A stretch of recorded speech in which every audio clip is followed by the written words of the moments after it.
Oh, what's up, Yins? This week on Car Dad Bill, we have a 2021 Ford Escape, and guess what? It's another plug-in hybrid. This one has some good power to it. This is similar to the one I tested last year. This is a titanium model, and it's the front-wheel drive model, not the all-wheel drive model. Let's go for a ride. So, first impressions of the Ford Escape plug-in hybrid. Full disclosure, I drove one last year, similar to this. It was different color, I think. It was black. This one's red. But you plug the car in, you get some electric mileage, some electric range, and then you have the hybrid motor that can kick in for the rest of the gasoline engine or gasoline tank that's there. So you kind of have the best of both worlds when you have something like this, and it's a good entry-level vehicle for those that are looking for electric vehicles, but don't want to make that electric switch just yet, like completely to electric. So a plug-in hybrid is definitely something that's worth looking at.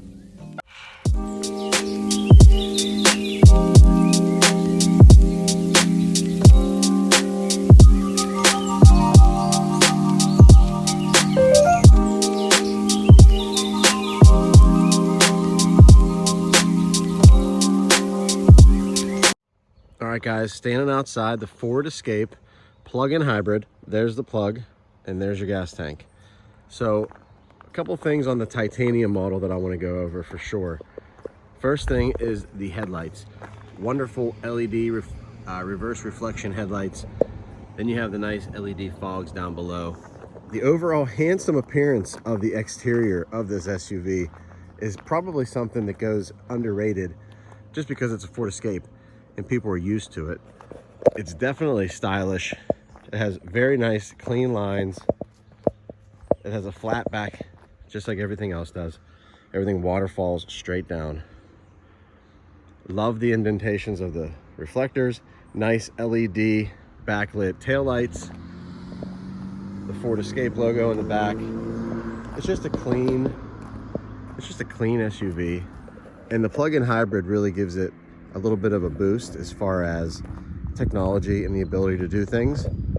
So those are the design elements on the outside that I found to be some of the nicer ones. Let's go on the inside and take a look. All right, guys, inside the Ford Escape plug-in hybrid, we're gonna turn it on so you guys can see some of the stuff that happens when you turn the vehicle on. So it tells you how much you have charged, and then down here is your mileage. So that's actually what you have left in the battery. So I've driven around a little bit since I charged it last night, and that's where you get that. So on the main screen here, this is where your whole sync setup is. You plug your phone in down here, and this becomes your phone basically with the CarPlay and the Apple Android as well. So down here you have two different types of USBs. You have the old USB, and then you have the new one as well with the 12-volt charger next to it. You also have wireless charging here. Coming back, these are your settings for your EV. So these are the different drive settings. This is your parking assist, and then this EV button here. When you press it, it gives you those selections. So EV now, later, charge, and auto EV. This one's the way it comes, auto EV. Goes back and forth between hybrid and electric. Let's clear that screen as well. So now we have the regular screen there. If we change over to all electric driving, what it's going to do is it's going to remove, see how it gives you a check mark there, and it's ready up here? It's gonna be all battery until it runs out of charge. So it's definitely, and it keeps the motor on. See how it says it keeps the motor on now for performance? But that's technically the all eco system. That's the all EV electric car system. If you go to the next one, this one here, EV later, what this does is it takes away that, the motor's running, and what it does is it uses the fuel mileage to get you where you need to go. Then you can come back and you can change this. You can go back to, if you get off the highway, let's say you drive on the highway, you use the gasoline engine, then you get off the highway, you get to an area of a town, you can switch it back to automatic, or you can go to all EV and drive it as an electric vehicle. So that's the cool part of these plug-in hybrids, because as you can see, everything else remains the same as far as the interior design, as far as the usability. You have the B&O sound system in this one, the titanium. You have the nice rotary gear selector. You have a great seated position, driving position. You have some decent room in the back, and you have a full sunroof up there. Let's take a look in the back real quick.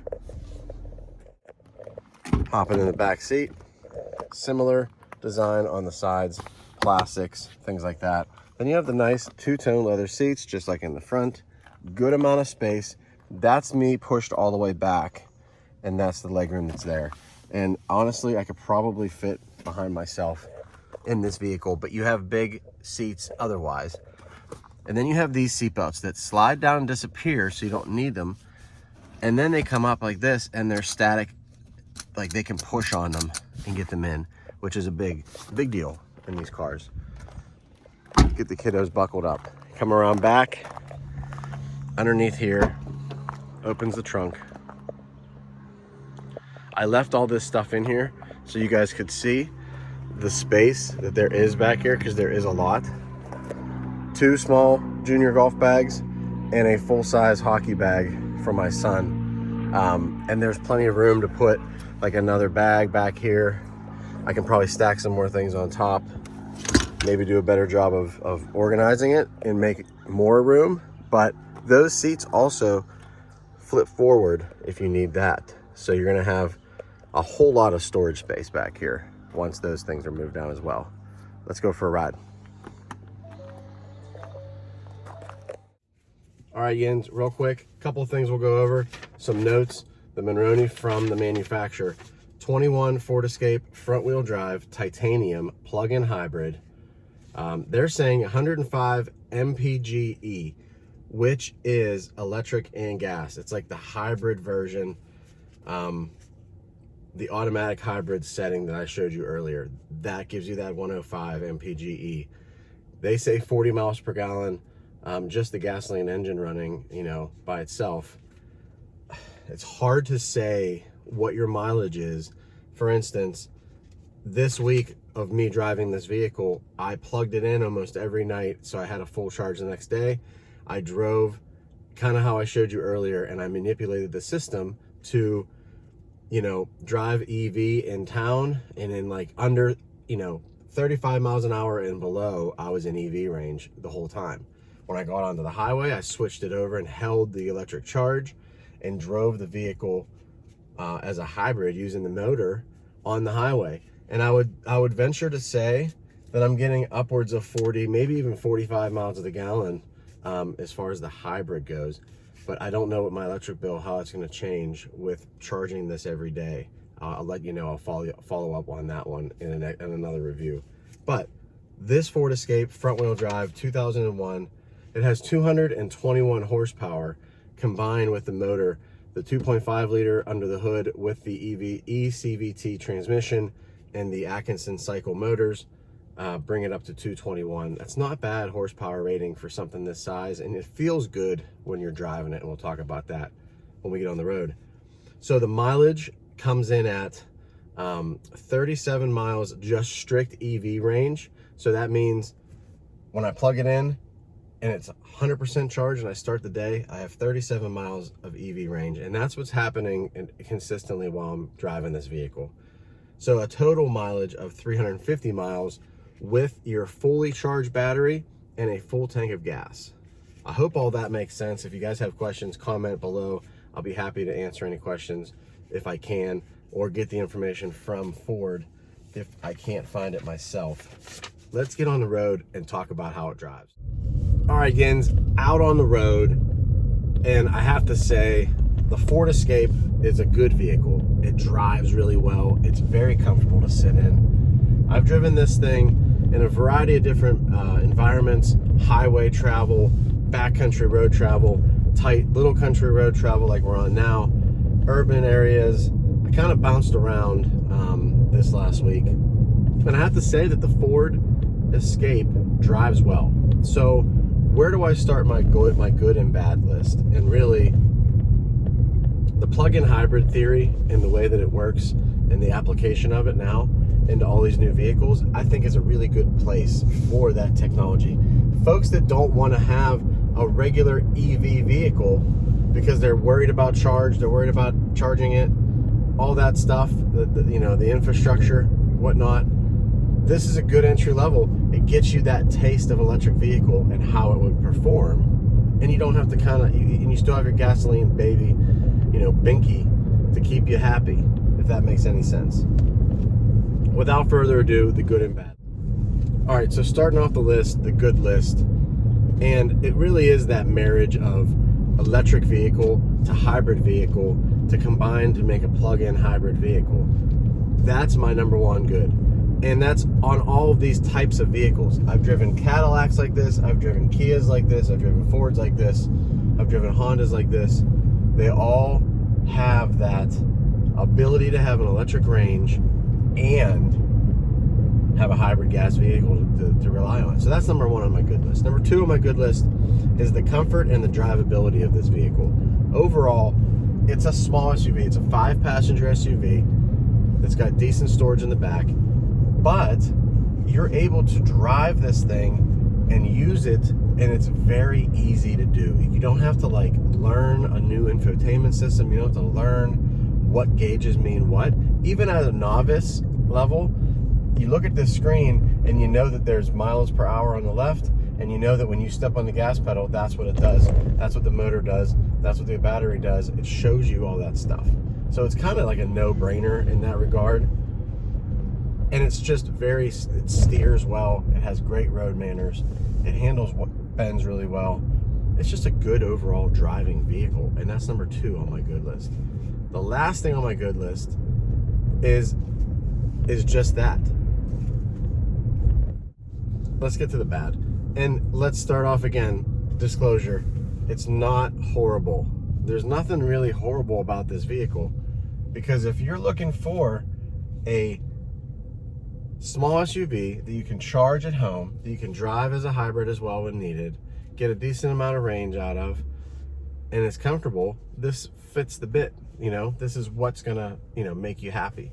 But I wonder, and I always wondered, why they didn't put more mileage, more battery, range in these plug-in hybrids, because you're only getting 30, 35, 40 at the most miles out of a charge that takes a while, because I only have a home charger. I don't have a high output charger yet. But why not give it more range? Why not give it a bigger battery so that you have 100 miles of range of electric driving, and then maybe a smaller gas tank? The extended range electric vehicles like the Chevy Volt, I thought that was exactly what was needed. It was an electric vehicle basically that had that generator on board. It's kind of a cool scenario, and it worked well. But needless to say, why not more range in the plug-in hybrid? I don't know. Number two on my list, front wheel drive. I know it's available in all-wheel drive, but this one's not.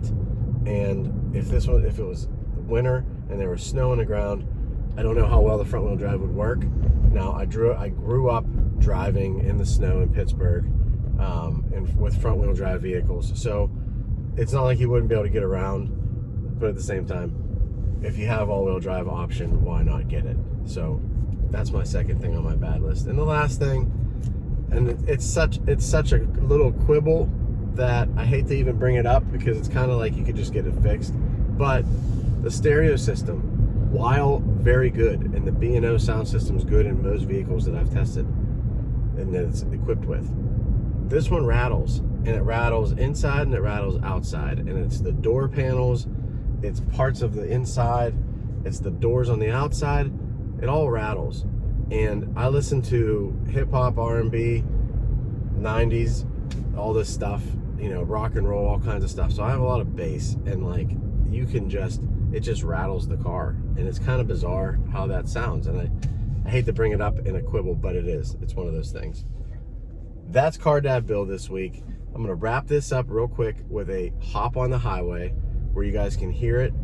There's hardly any noise that comes out of this vehicle, even when you're stepping on the throttle and you're trying to get moving. It doesn't make a whole lot of noise. All right, getting on the highway up here. Let's hope that there's not a million people in front of me. Looks like maybe 2. You never know how that's gonna go. I also like the turn signal blinker noise is very nice. It's a very subtle clicking noise that reminds you that it's on, but it's not overly annoying. All different manufacturers use different blinker sounds. So I am in electric right now, automatic. It's right now only electric. As I step on the throttle more and more and more to pick up highway speed to get on the highway, the electric motor kicks in. Over 50% of my throttle is now electric motor. Now I have throttle all the way down. You can't really hear anything. It's a pretty seamless system. Now that I'm letting off the throttle, it's becoming less of the engine and more of the electric. And it shows you on the gauge that it's going up and down that range. It's using which one's using more than the other one. It's a pretty cool system. Car Dad Bill this week. Real cars, real people, real life. Thanks for tuning in. I will see you guys next week.